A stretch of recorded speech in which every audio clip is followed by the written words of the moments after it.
Okay.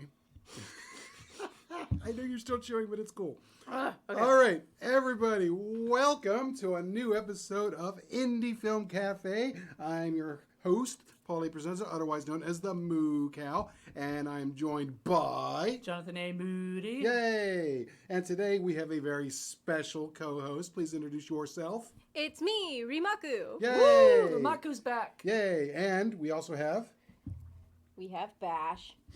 Say hi, Bash. He said no. He was doing it on cue before. He can't perform while other people Hold on. are listening. Can I steal this from you? Sure. Okay. You know. Okay. Now he'll do it. Hey, Bastion. Bastion, you want to say hi? There you go. Outstanding.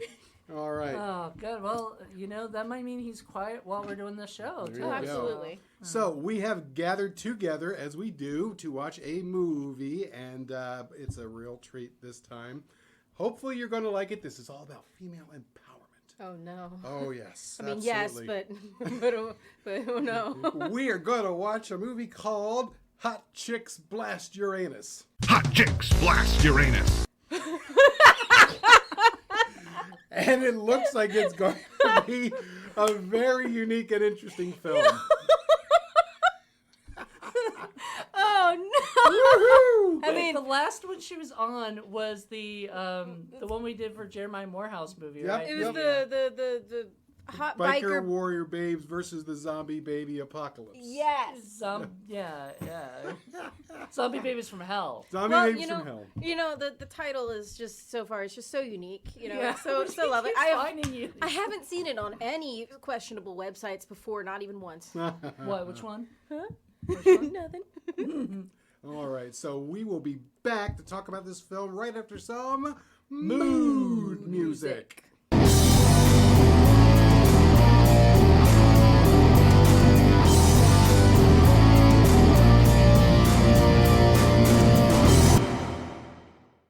Okay, everybody, mix it with, and we are back. So, first impressions, Hot Chicks Blast Uranus. I want to hear from you guys.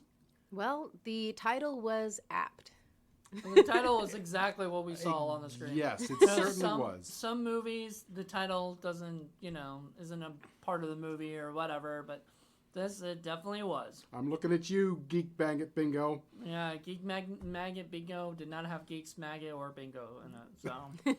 But this definitely had hot chicks, and they were blasting Uranus. Or they were blasting things from Uranus. you know? And this means two things. Yep, absolutely. So, who can sort of talk about what happens in this wackadoodle film? Oh, I'm going to do it. All right. All right. So, the story is about some girls, presumptively between the ages of 16 and 20. The age is kind of ambiguous. And each of these women have some sort of anger issue of sorts. And so they're put into this halfway house. And they're supposed to get along. They do not. Everybody's a little special in one way or another. Some are very special. Super nice halfway house, I'm just going to say. Oh, yeah. No, this thing was like straight up a mansion. And so that, already. Had indoor pool, And outdoor jacuzzi. Pool, it seemed Oh my like. God. That was good. Yeah, it was really nice. And then, some stuff starts like falling from space and landing, and these little like aliens show up, and they like it normally does. yeah, and they That happens. they propagate in very interesting ways, primarily by apparently going through the digestive system. It ain't great. They had a wide variety of sound effects for this particular birthing process. Yep. Pretty much. A+, just tons of just butt tuba in there. There is some pooping and fart stuff going on big time in this film. Oh yeah, there was just a very significant amount of bowel movements.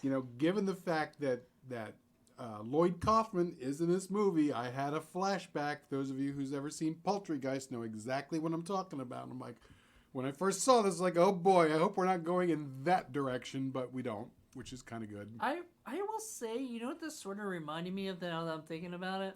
The movie that you had Rimaku watch the first time that she was on the show ever, and that was the do or die time anyway. Biker like, warrior no. babes. No, not biker warrior babes. No, Attack no. of the Beast Creatures. Oh, the bitey puppets. Yes, Yes. it was more bitey puppets. It's actually. like a combo of the two. Except for these bitey puppets were very well, they had a better targeting rate, a much more specific target to bite. And they were one-eyed Elmo. Yes. Not even stuffies because They they were flat. Muppets. They were straight up Muppets. Right. From the Muppet store. Yeah, the Muppet Store. Yep. Oh my God. it was One-eyed Elmos. amazing. Right. know, Oh, but pretty much. they were just savage, bitey Elmo Muppets. And there was like a bunch of them too. Like I thought it was only going to be one, that they would just use over and over again. Did you not Sure. see the amount of spiky balls? Oh, I know. No, I thought Spiky that plastic balls. I know more would pop up, but I thought they would only have one each time. that Right. somebody was I getting mean, let's attacked. face it. When we deal with a lot of micro-budget films, and you think, okay, they've only got enough money to spend for one Muppet, but no, we must have gotten at least a dozen Muppets. Yep, they were just they were a bunch of actual Muppets just hanging around. You know? Either that or maybe it was like the same shot and they just kind of like Well, cut they took and like pasted. maybe they took the same Muppets, the same 5 or 6, and just put them in the. Whatever. I don't know. I don't know how many Muppets that they had, but they had a good amount. We're definitely going to have to interview Richard Mogg and talk to him about this film because I bet by the awesome. time this is out that we would have. Let's hope so. So, getting back to what happens in the film, we have our invasion. Yes, we have our invasion, and then through a series of random events, including but not limited to several murders and a party that was not really a party. They tried, but they partied. And Paul always calls it the saddest party. Yep, it was like. Well, they called up like these 45-year-old men who never showed up. Instead, younger guys showed up. Yeah, it's sort of like it's the disappointment of this party is akin to like if you're like a soda person and somebody says, "Here, try this," and they hand you a LaCroix and you take a sip. It's like that level of disappointment. That's pretty bad. Yeah. Yeah, I don't really like LaCroix.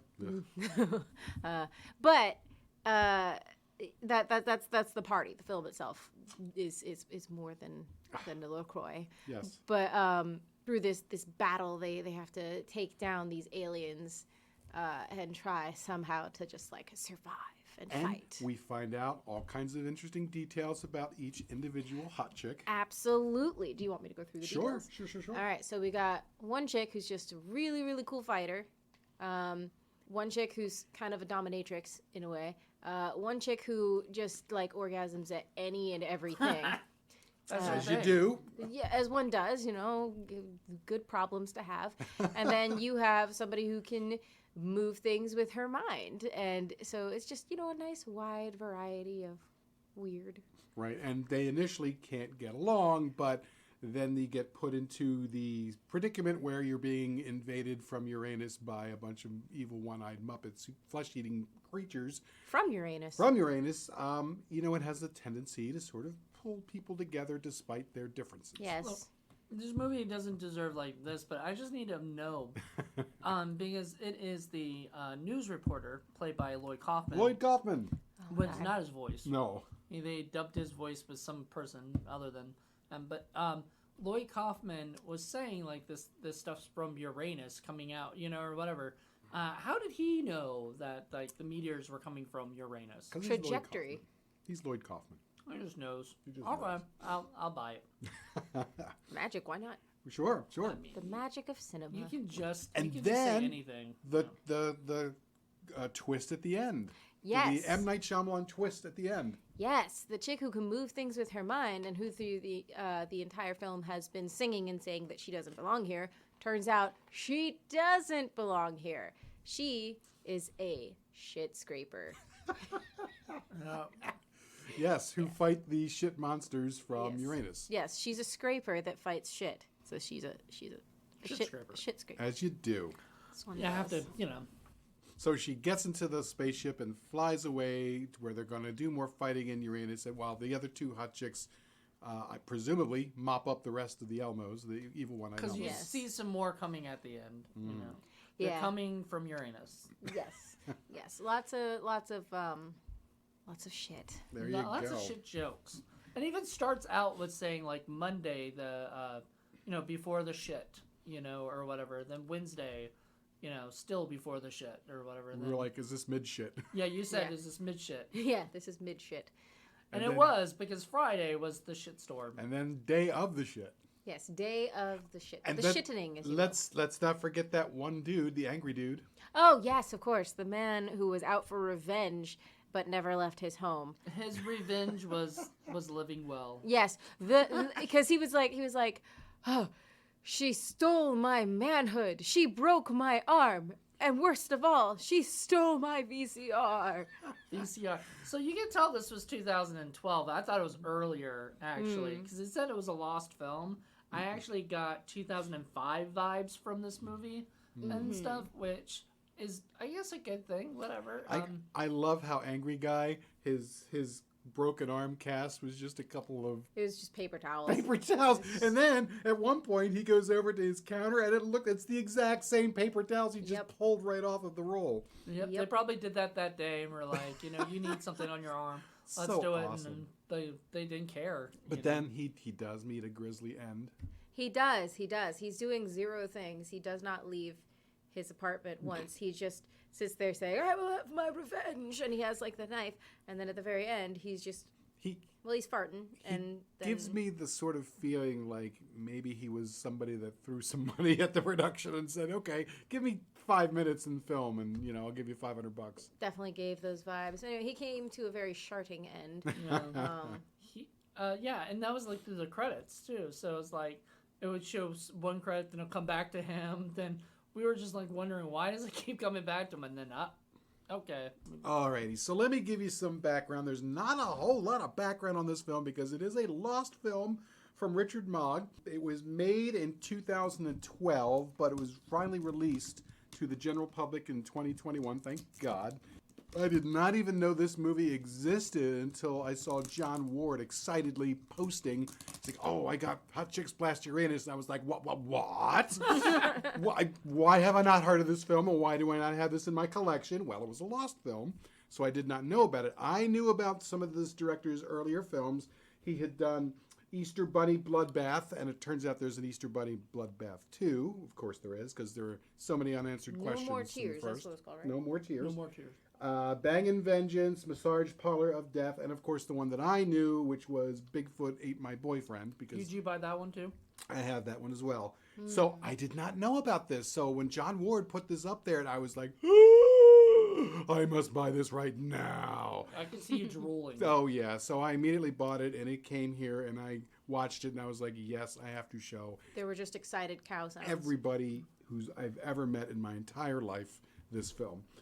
And it's just a fun, interesting, weird, low budget production where Almost no budget. I love it. I Clearly- love it. clearly they don't care about that. Clearly they're having fun. And that kind of fun is infectious. If you're not sinking a whole lot into this and you're just rolling with it, people will buy into it and just enjoy it. And they're having fun, you're having fun. It's a lot of fun. Mm-hmm. So the other thing about Richard Mogg, in addition to, he wrote, directed, produced, edited, did just about everything in All this the film. SFX. All that stuff. Did he do the effects? He did. Uh-huh. Okay. He also wrote a book. Now, this is where a lot of our folks know him from, like people like Tony Masiello and all those guys. He wrote a book called Analog Nightmares, which is the shot-on-video horror films of 1982 to 1985, which he kind of goes over and tracks from the very first shot-on-video film all the way up to basically the end of it, because by the 95 you're starting to get HD cameras and stuff like that. But he's interviewing Mark Polonia, Donald Farmer, Tim Boggs, Joel Wynkoop, James L. Edwards, David the Rock Nelson, Wow. Ron Bonk. Yeah, he's interviewing everybody in this, and it's this book, and I've been dying to get my hands on this book. You haven't got your hooves on there Not yet, but I'm going to. So this is just amazeballs, and you can definitely see. I mean, we saw a little bit of his intro. It's like the what the fuck happened to the film, where he's talking about him and his friends, and clearly this is a friends and family in the backyard kind of a production. Right. They were film school friends, and they're like, well, why can't we do what we did in film school and just make it into a real film? And so they did. Thank That God was they Easter did. Bunny. Easter Bunny Bloodbath. And then it kind of went on from there. Now, there is some stuff going on with this film that I'm not 100% sure of, because on the trailer, the end of the trailer says the movie that led to a divorce. I'm not sure what the story is behind all this, but I do know in that little extra bit that he talked about how right when they were finishing up the movie is when life stuff happened. So I guess he had a daughter and a bunch of other life things got in the way. And so this movie kind of got shoved to the side or buried or forgotten about or something. But he got back to it. Thankfully. In And 2021. my goodness, it took a while, but clearly there was a lot there to share. And and it seems like most of these people have worked with him in other productions. So Candy Pickles, who is our heroine, she's the girl who can move things with her mind. Her name is Alexis Belvedere. I love that name. I know. And while I haven't looked at all of their credits on IMDb, I'm almost positive all of these folks have worked with him before in other places. She was pretty marvelous. Oh, yeah. And let's see. So then there was the one that I call Mean Jess. Jess St. James, I think is what her name was. Yeah. That's Caitlin Urque. She's also somebody who has worked in his films before. She's gorgeous. She was really nice. I mean, they were all pretty. I mean, no doubt for about sure. that. Then the third hot chick is Trish Orgasm. Chris Orgasm, or I call her That was my Orgasm favorite. Trish. Not just because you orgasm all the time, but I thought she was adorable. She was adorable. Yeah. Christina Martine, that was the actress who played that. Claire Holt, I think, is the girl that I like, the sort of nice, responsible, wear the unicorn hat. Yeah. Unicorn hat. That was so adorable. That was Martha Stouse. Miss Canry is the actual person who supposedly owns the halfway house with the purple halter top and the blue fuzzy robe. She was played by Megan Kinsley. The Steven Seagal quote unquote guy was played by Doug Ferguson. I thought it was funny that they make a joke like where he was like, "My name is Steven Seagal," and the girl looks and goes, "Your name is Steven Seagal?" And then that's it. That's it. Like they don't. It doesn't. No follow-up. No follow up on it. It was obviously supposed to be a joke of how obviously his name is And he's named after not something even famous. close to looking like Steven Seagal. Yeah, It's funny. just a harsh look of judgment, and they're just like, okay, I'm gonna go, and then she just And then dips. she leaves. She dips, and then she does the big dip. Right. And then finally we have Chet Brockwell, the local newscaster, played by the one and only Uncle Lloyd Kaufman from Trauma Films. Even though, as Mr. Moody points out, you see him, but we don't actually hear him because he is dubbed. In fact, there's a lot of weird dubbing going on in this film. Oh my gosh. Talk about the dubbing. Okay, so, so someone decided that dubbing over these women's voices with children's voices in all of the pool scenes would be hilarious, and so that's what they did. And so you have this little kid saying, "She's such a bitch," and I lost it. She doesn't just say bitch. She also says she says all these bad words. She says shit, and she says. I think she said fuck at some point. Yeah. So But I was highly amused. I mean, all words are made up, so I don't really.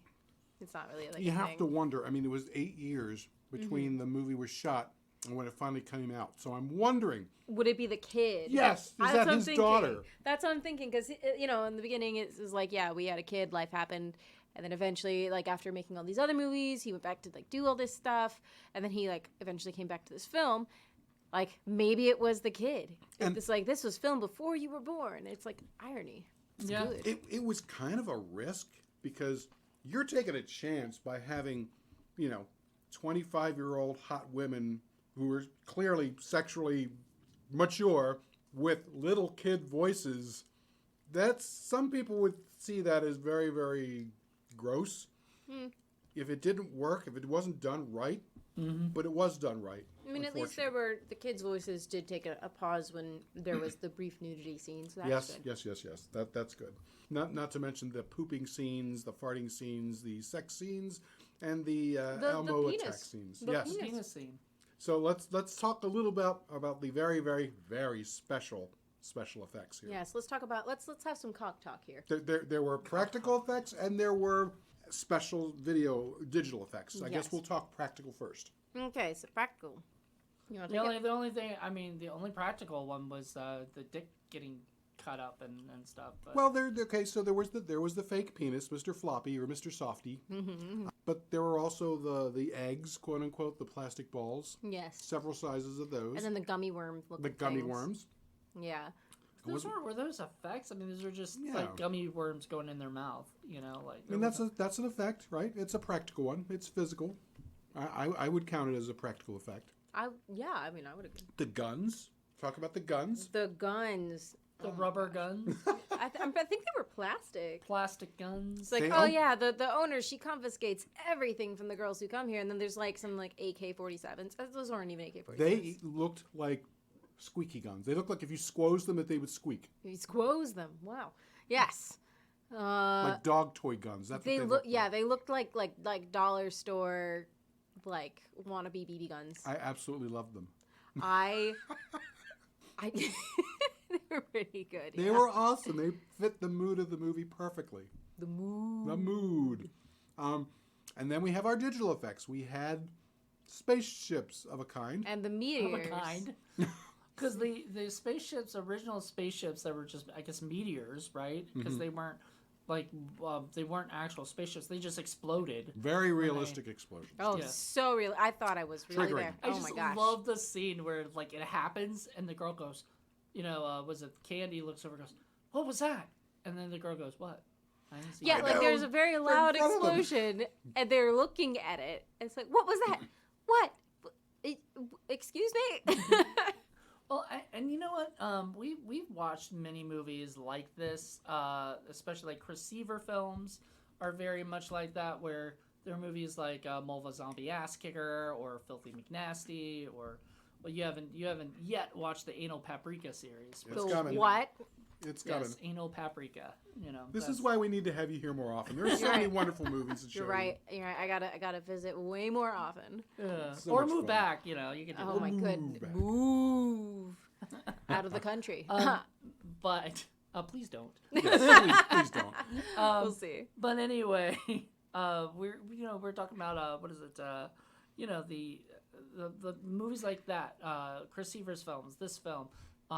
Brad Twigg. You know, all these filmmakers who go out of their way to just make goofy shit for fun. You know, they're just enjoying themselves. I mean, could you not think a little bit of David the Rock Nelson too? No. With just the use of the puppets. Come on. Yeah. The use of the puppets right there. Sorry. That's Devil Ant right there. Nope.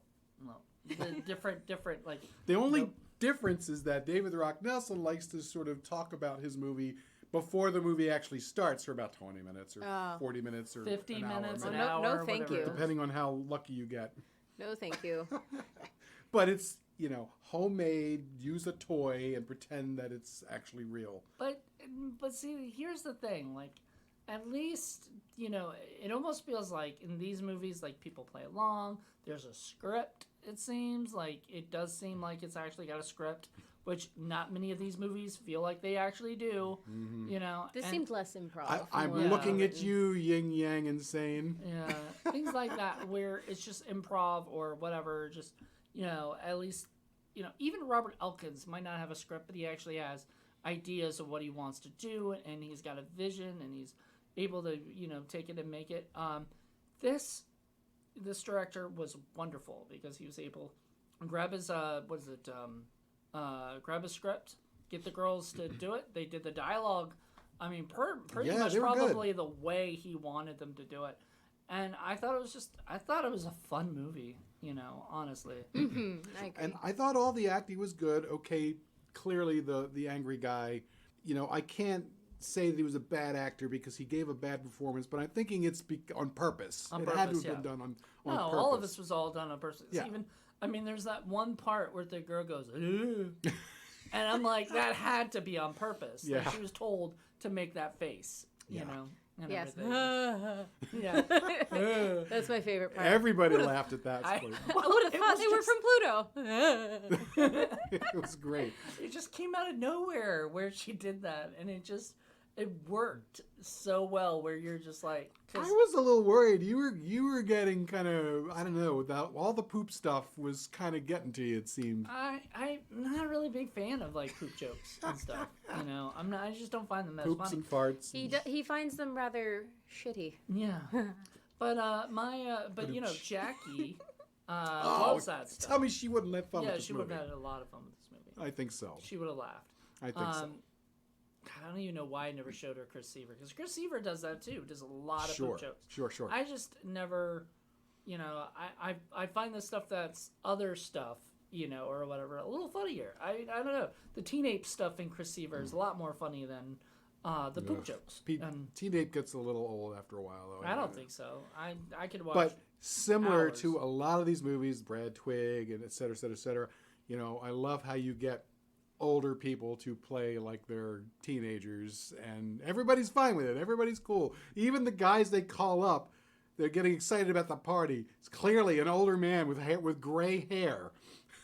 Yes, like- and then he never shows Then they up never show up. again. Yeah. But they were like, oh, we called it, you know, Danny Savani is his name or whatever. Danny Savani. There you go. And he shows up, I guess, but the other two guys that they called up never show Yeah, up. him and Steven Seagal managed to show up with, what is it, wine coolers? It was a box of something. They never get used again, so it doesn't Yeah, matter. they just drink beer after that. They Yeah. brought not beer and then drank beer. It was funny. You typically it's like a pizza because you know usually you're eating that with the crew because that's probably what you're feeding them that day. But Yes. I do love how you know during their quote unquote dinner scene they were all eating salad and potato chips, like 3 bowls of potato chips and 3 bowls of salad. I love when the lady comes in after getting attacked by the gummy worms or whatever that she was eating. She comes up there and she the girl's like, oh, I'm going out, and then she was like, what are you cooking That was tonight? Susan. And she goes, food. I thought she said you know, at first, but no, she clearly it's like food. Right, and then she's like, "Ooh, yum!" love You're your such a cooking. great cook. Such a great cook. And she's like, I'm gonna go on my date wearing all these like conservative clothes, and she just like pulls off the rest of her clothes when she comes out, and she's just like, ta-da! Well, and in she's like fact a is wearing dominatrix. You yeah, said. she's like wearing like this dominatrix stuff from the early 2000s. So a lot of fun visuals, a lot of fun effects. Talk a little bit about the dialogue and the writing. you know, cheesy, purposefully so, but not bad. Like Right. compared to like a lot of other stuff that I've seen through this podcast. This was actually like decently written. It was funny enough. Like Yeah. I liked it. It was cute. You know, that's what I can say. Like, and you would not think a movie actually called Hot Chicks Blast Uranus would be cute. You know, like it just sounds like, I don't know, like you're gonna get something. You're gonna get a porn. Right, it You almost know? sounds like it's I supposed mean, to be a porn parody. They did have the random scene with the raw wieners. That's Yeah. true. Oh God, a raw wiener scene. That was rough. That was the roughest part in the film Like for me. like I'm sorry. I'm so sorry. But what were you? That's disgusting. That Like, is At disgusting. least hot cook dogs- the wiener. At least cook the wiener Microwave it. before you share it and make it a makeout scene. Ugh. Good. Like that almost made you throw up. Oh, I mean, God. well, remember, first it's in Candy Pickles' cleavage, and then Steven Seagal takes it out with his It mouth, was a game that and they then played. Orgasmo Trish. Trish. Yeah, Yeah, they Trish share it. orgasm. Yeah. She didn't orgasm from that. No. No, but she Who did would? just randomly orgasm like at some point, and we didn't know it yet. And then we were like, "What's happening here?" See, foreshadowing. Yes, There you go. yes, it was And you know something. what? That didn't even bother me, like, because like when she did it, we're like, what? It kind of like we disappeared and didn't think about it. Then later she talks about how she always orgasms Yep. all the time, and we're like, you looked at me, you're like, that made sense now. You know? Yep. Like stub my toe, start bleeding, orgasm. Like, okay. Get out of Well, the shower. And that's the other Orgasm. thing. This movie could have been a lot more of a sex comedy, and that's kind of where maybe I was initially expecting it to go when I first saw it.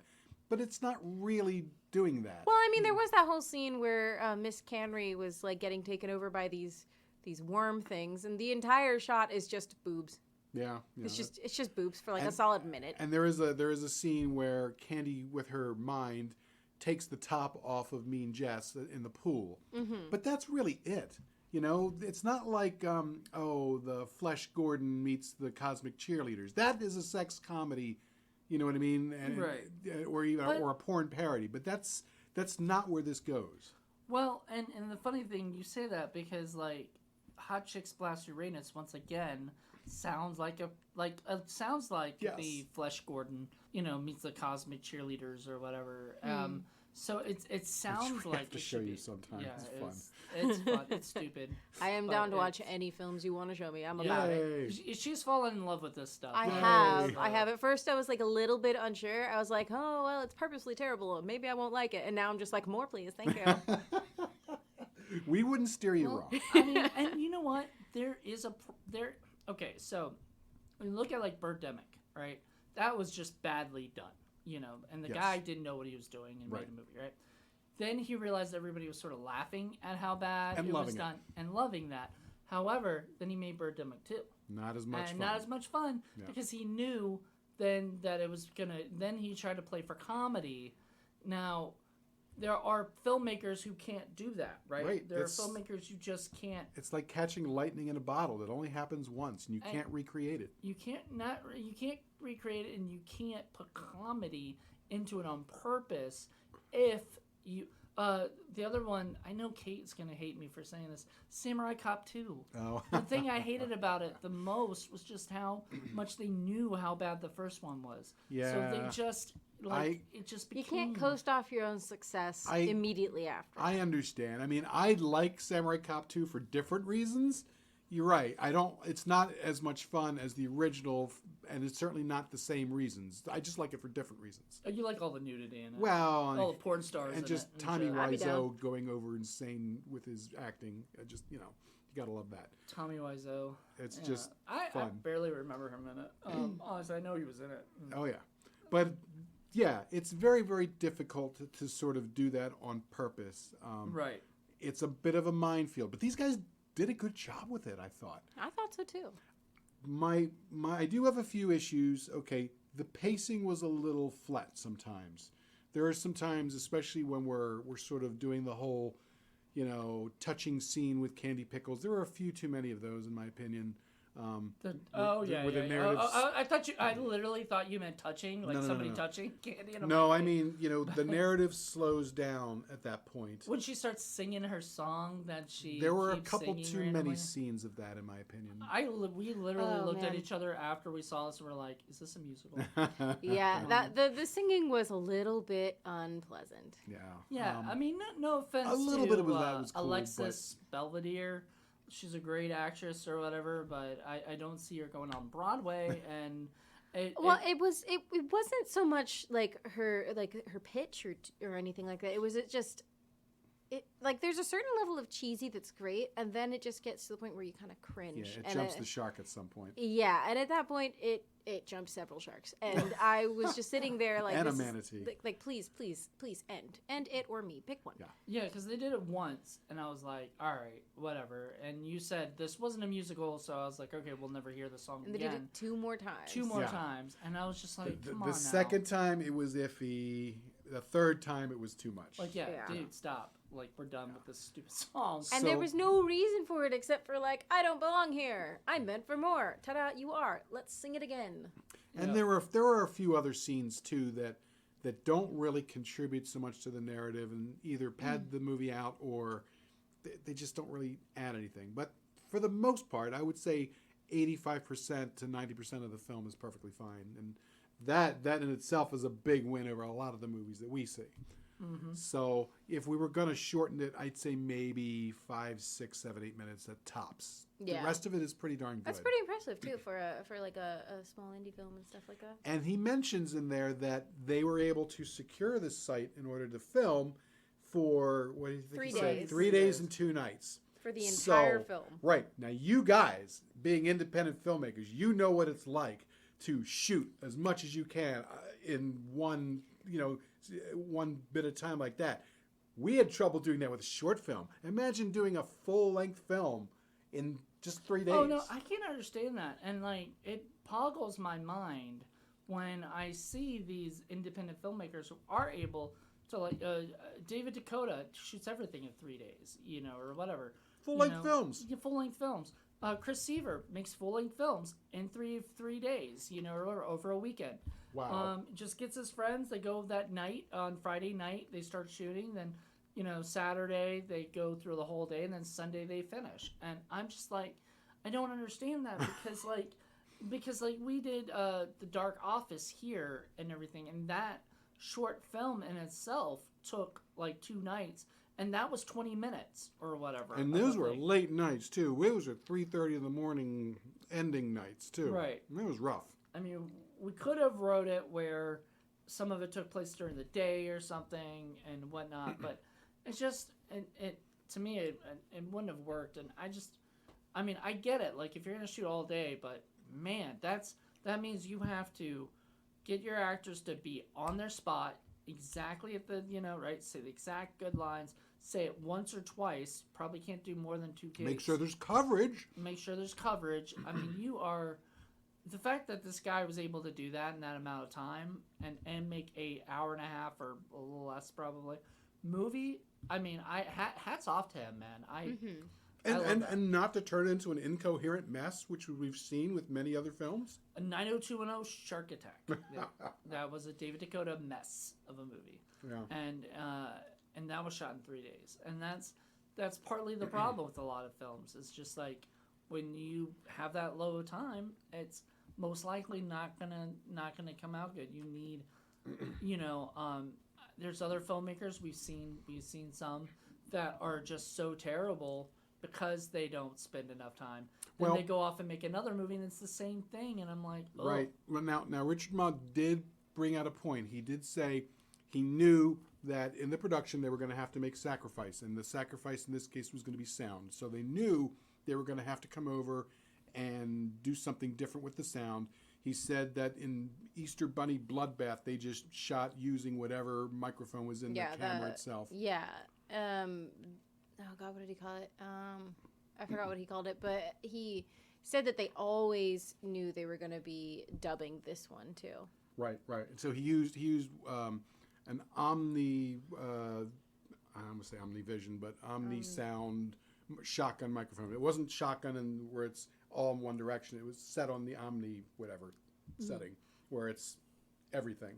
So they were able to utilize that, but I mean, you and I know that's just not going to be good enough in a lot of cases. So they're going to have to do a lot of ADR. And so that's fine. They were able to utilize that and do kind of fun comedic effects with that at the same time, which was cool. I'm glad they did that. So that was good. But, I mean, clearly, in order to fit an entire film into 3 days and 2 nights, some sacrifice is going to have to be made. Mm-hmm. So, I'm dying to hear the commentary. There's commentary on there, so I can imagine there's probably all kinds of other notes about other things that probably happened during the production. Especially the story on how it led to a divorce. Oh, God almighty. That sounds terrible. I know. It does, but I'm dreadfully curious. Imagine the stress, because remember what we went through in some of our productions for just short films. I can't imagine trying to pump out enough footage for a full-length film, all compressed in that short period of time, and you've only got a little bit of money. You've got to, because you're not going to be able to come back and get this site again. No, you're not. So you got to shoot. You got to do everything. There's everything done. You can't come back later and do other stuff. So the pressure is on. Mm-hmm. So yeah, I can't imagine what that would be like. Also, we talked earlier about how there was a Rochon who worked on the film. That's right. And I'm wondering if he's related to Debbie Rochon or not. How awesome would that be? Well, yeah, I wouldn't be surprised. I bet Richard knows Debbie Rochon. Like, call her up. A lot of these. Call her up. I wish I could just do that. But you know what I mean? Like, that's the thing with these filmmakers is like a lot of people know everybody in the indie film scene. That's why I love indie films. Everybody kind of knows each other. Everybody will work with each other, and it's great. Yeah, and like wow, this just I was very surprised at how much fun this movie was. Not that I didn't think it would be, but I just wasn't sure what you got me into. I never do. I was about to say, that's typical of most of the movies, isn't it? Of yours, yeah. I'm a little bit more I don't know, like more mainstreamish than you are. You're more like I'm gonna get you the bottom of the barrel kind of stuff. But this one actually seemed more mainstream. I was very pleasantly surprised when I did announce the title that you just broke out laughing. I'm like, okay, we picked the right person for this. Yeah, I cackled embarrassingly a lot. Is this the kind of movie you'll show your friends? Oh, absolutely. During the entire film, I was like, I like whenever there was like a slight lull where I knew like the scene was just gonna like stretch out for a little bit, I would pick up my phone, hop on a Discord, and just be like, "You guys." And now it's official. We're all gonna do that. They're actually the friends that I watch almost every film that like whenever I'm not here, but we're still gonna do an episode. When I'm watching it, I usually watch it with them. Yeah, Okay. those are, so when we're doing stuff and then we're not like Alien Prophecy, probably. Yes. You Yes. Yes. The movie Well- that we still are mad that you and Mackenzie did not give it a 10 each because we was thought pretty bad. we thought it was the one of the worst Yeah. of the thing. And then that one was it the blind or no, not what was the one about the Oh blind yeah. was it Blind or I think it was yeah, it was something called- something like that. yeah. Do you remember? No, he wasn't a part of that one. Oh, okay. That's okay. Sarah French and whatnot, but we did that one. Oh, Yeah. okay. For Yeah. 31 Days of Indie Horror. Well, the other thing that I liked is that you got real busy in your head about ideas. Oh, and yeah. stuff. Yeah, this film straight up inspired me, and now can I talk about that? You can talk about anything you want. Okay, so in the middle of the film, I was like, okay, it's official. I want to make one of these. I want to make a purposefully not high budget horror film that's ridiculous. And so my brain went straight to like, okay, Paul likes cows like a lot, right? Oh, So what if we had like femboys versus the mood killer, and it's just this alien cow murderer that comes down from space and is just like he comes to just ruin the vibe and then kill everybody, As you do. as one does indeed. And let's not forget his sidekick, the naysayer, an alien horse who is just like, oh, please don't kill me. Nay. You know, it's the opportunity for domestic animals all over the world to get their comeback. Yes, exactly. Get their revenge. That's right. Exactly. And their revenge isn't just sitting in their bedroom in a robe. you That's know. right. That's right. Yeah, that robe. Ugh, that But robe. that is a mark of a fun movie when you can watch something like this and then the ideas start creating in your Yes. head and you're like, oh, I want to do this and I want to do that. Yep. A lot of movies we see will do that. I thought about that because Yeah. like years ago I would watch these movies and I'd be like, why am I not making something like this? Now this was, years ago before I actually started getting into real, to film, but I was just like, why can't I just pick up my camera and just start making a movie with my friends? And most of the time, and I'm not gonna lie, most of the time my friends just have no interest, They're Aw. just, yeah, I mean, it wasn't until I met you, Paul, that you're like more interested, but like a lot of people I'd be like, let's go do something. They'd be like, well, I'd rather go do something else on a Sunday. You know And what I mean? I don't understand because there are people, if you describe them in a movie and say it's one of those, it's made in the backyard with friends and family, they won't go near it. And I'm like, you guys don't understand. There is value in this kind of film. You don't have to be high-end, high-budget Hollywood all the time. Yeah, we're gonna have like no budget There- for femboy in the mood. There is killer. room for low, moderate budget films. There's room for micro budget films. There's room for no budget films. You can make a fun, interesting film with basically nothing. It's And I don't know if I'm allowed to talk about this, but basically there's a saying that I heard about from the adult film industry where they're like, it doesn't matter what you look like and who you are somebody's type. It's the same with film. It doesn't matter how bad or how good your film is, someone out there is going to love it. It's going to become somebody's new favorite thing. me, probably. And you know what? And even if it's not somebody's thing, like, okay, so Paul loves terrible movies, or whatever, bad movies that are just not very good at all. But Wackadoodle. Yeah, but he loves showing people, pestering people, making people, whatever. I love And- it. Pester me more. I'm a troll. Right. But At heart. see, but see, a lot when we do the reviews and we say stuff like that, some of the directors that hear it kind of hear, okay, we're talking trash about their film. We're not. And Celebrating. we're celebrating it.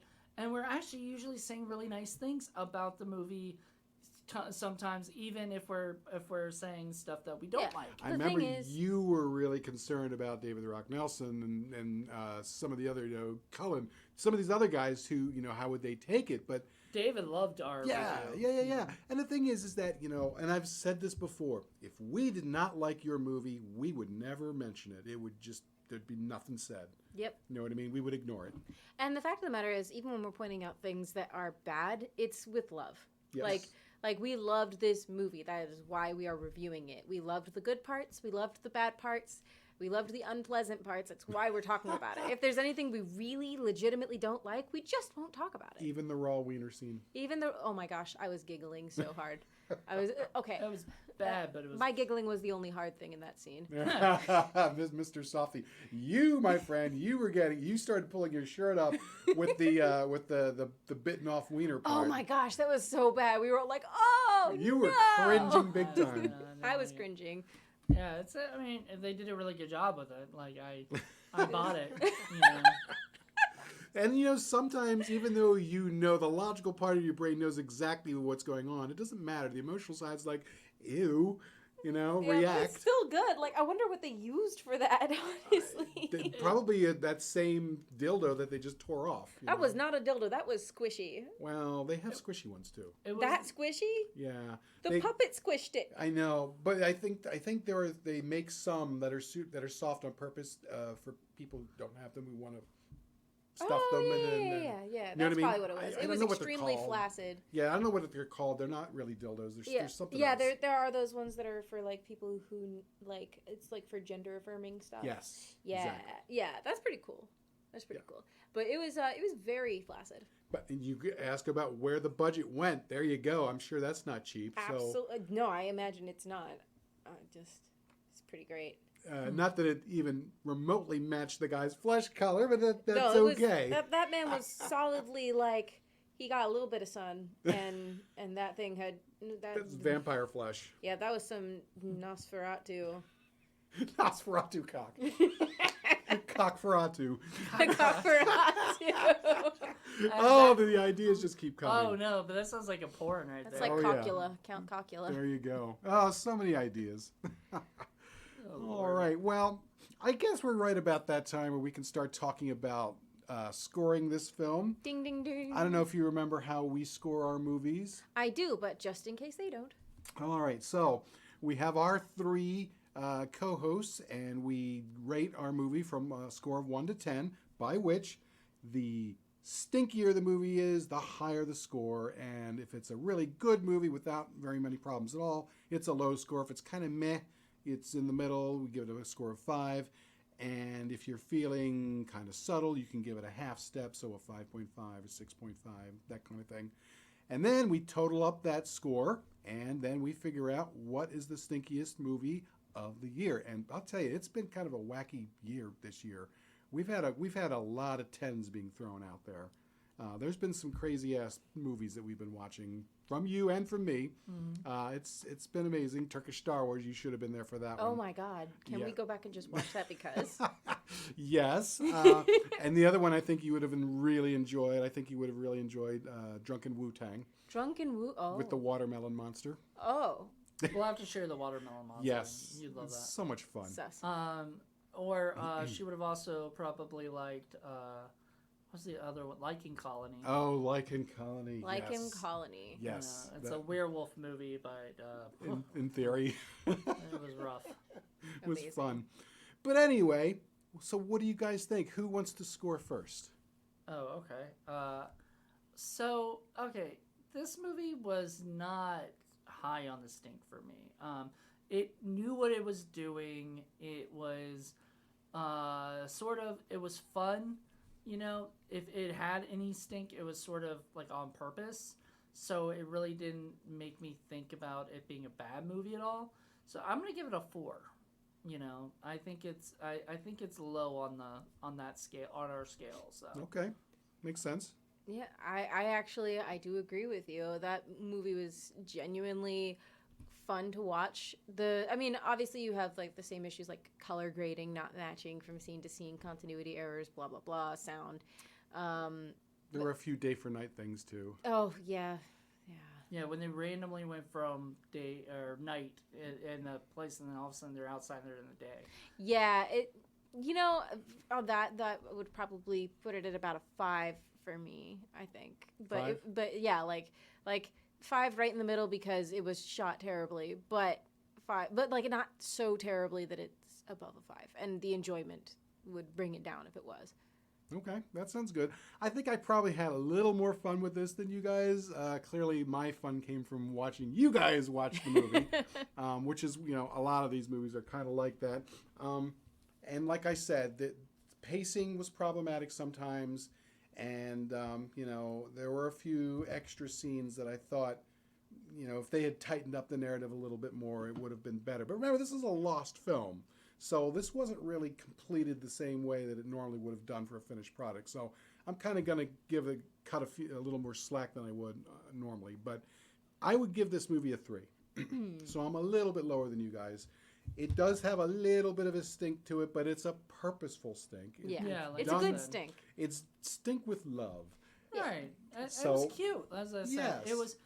Is this a movie like I'd watch all the time? Probably not. And I hate to say it, I'd probably watch a Chris Seaver movie before I'd watch this one.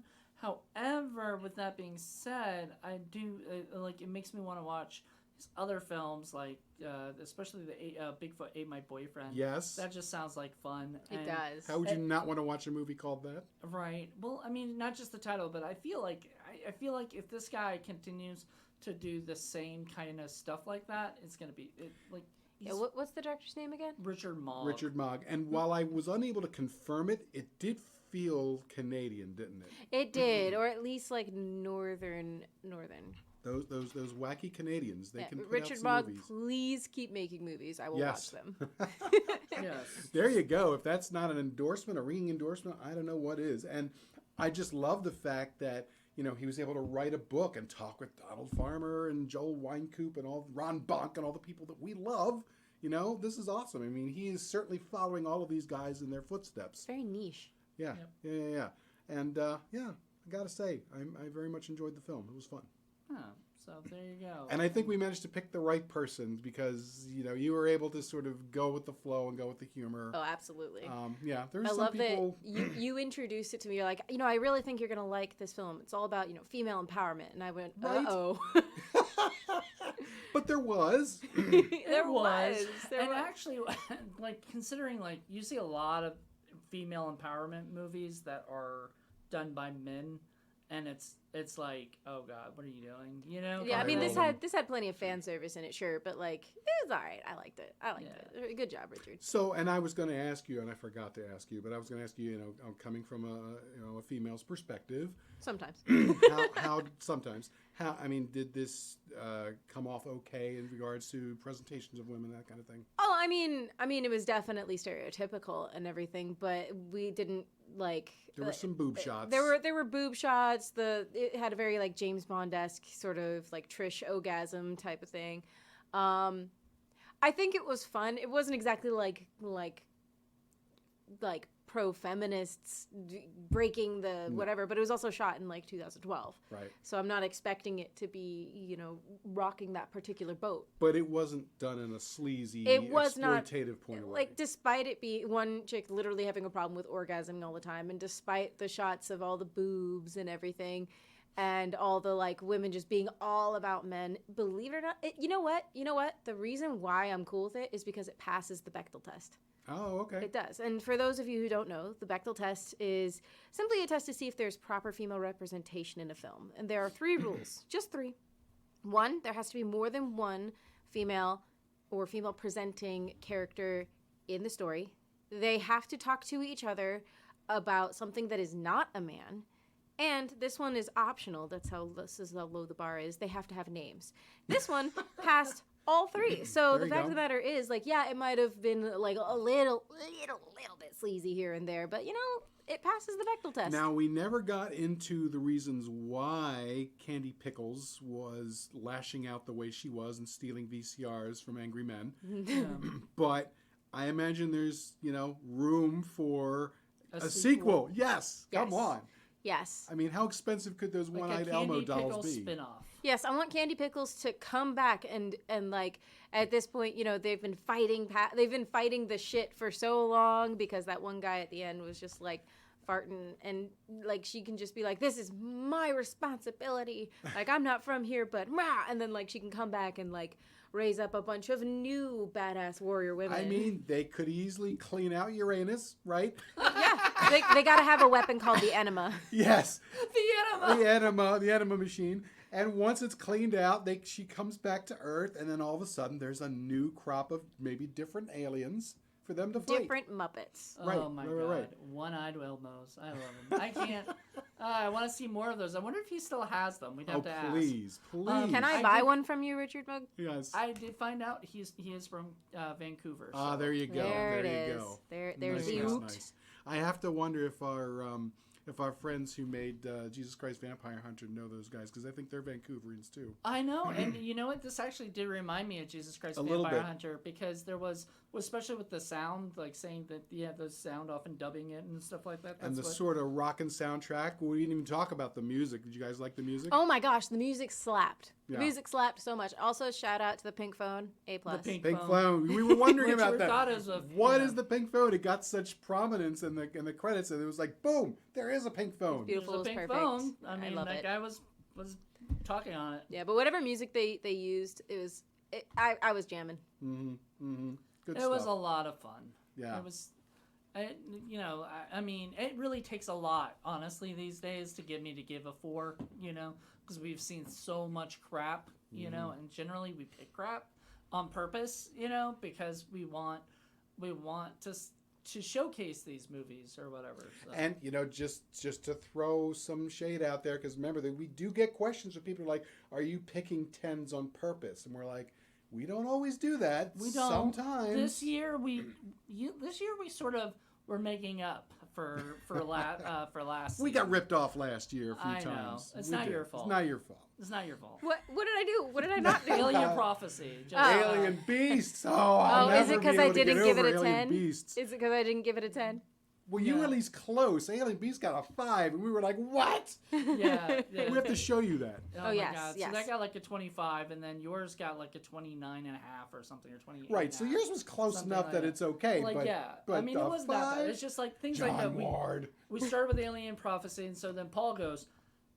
Paul looks over and goes, I got one that Hold my can't beer. be like, yeah, that's got to be a 30. Of course, it gets a 25, and they're like, then we do another one, and just Jen gives it a lower score, and we're just Yes. like, what is going on? We had So like 6 or 7 of those last season. Oh my gosh. Paul and I picked 2 movies, I think, last year that we knew was gonna, and actually even Paul was almost not gonna give me the 10 on one of them. But he felt so bad because he knew what I was doing that he was like, you know what, it's a 10. And then I had to drop the atom bomb and do Miss Werewolf, and there was like, yeah, there's no way. That was a 10 plus. That was a 10 plus. That's the only 10 plus that we've done. Oh my gosh. I know. Well, is that about it? Is that I'd about say it, that's Dozer? just about it. Is there any other final things? Rimako, tell us, is there anything interesting going on with you these days, production wise? Well, yeah, I'm filming a bunch of short skits with some friends today, actually. Yay. Nice. I'm basically okay. So I no longer live in the same town. I know, no crying, it's okay. But I do visit fairly often. Yay. And so every time I visit, I want to film one short thing. Yay. Even if it's just some crappy 2-minute teaser of something I'll never make, I want to always pick up my camera Right. and film something new. Excellent idea. Yes. So that is going to be my goal for the rest of the year. Is just to film something new and small every month if I can, but at the very least every time I come and visit here. Okay. And are there any larger sort of productions that you're putting together? Nothing I can talk about at this moment, Ah. but perhaps eventually. Okay. That sounds good. Anything interesting going on, Mr. Moody, with Sick Flick Productions that we should discuss? We're shooting so this will actually be out, I think, in June or July. I'm not sure which month for this episode. Yeah, we try to do things ahead of time whenever we can. Yeah, for we've been podcasts. doing that, and our actual plan was to record everything by July, Mm-hmm. and so that we don't have to really worry. But Anyway, the problem with doing that is then we have to do that for the next season and the next season, right? Which means we, whatever. So it almost kind of defeats the purpose. But anyway, we got all that like done, and so we're shooting Screen Queen Campfire. We're finishing that up in June, and then we are shooting some more stuff up in November. Hopefully, that's the plan. So we got that, and then we're doing all the podcasts. So, and I think it's safe to say I can announce this now, but I think in 2023, like next year, I'm scaling back a lot on the podcast, and I've kind of mentioned that before of doing that and never doing it. You're not going to do 75 podcasts at the same time? I'm tired. And especially that 31 days of indie horror, man, that was wiping me out. And doing 31 days of indie horror and doing 52 week movie challenge. So once a week and, whatever, it's just too much. Seems like a lot of opinions to just generate up. I know. It's just tiring. And I'm just like, I'm done. Yeah, and so I think this is going to be, I'm going to scale back a lot. Now, Indie Film Cafe is still going to be the main thing. Sure. Other stuff. There'll be stuff like Indie Film Cafe Spotlight and some other things like that. But aside from that, I kind of want to keep it low key. Okay. Yeah. Cool. But, we'd love to have you back in one of our productions, too. Absolutely. Class the joint up. Be awesome. But in any event, I think we're going to wrap this episode up. So thank you both for joining us.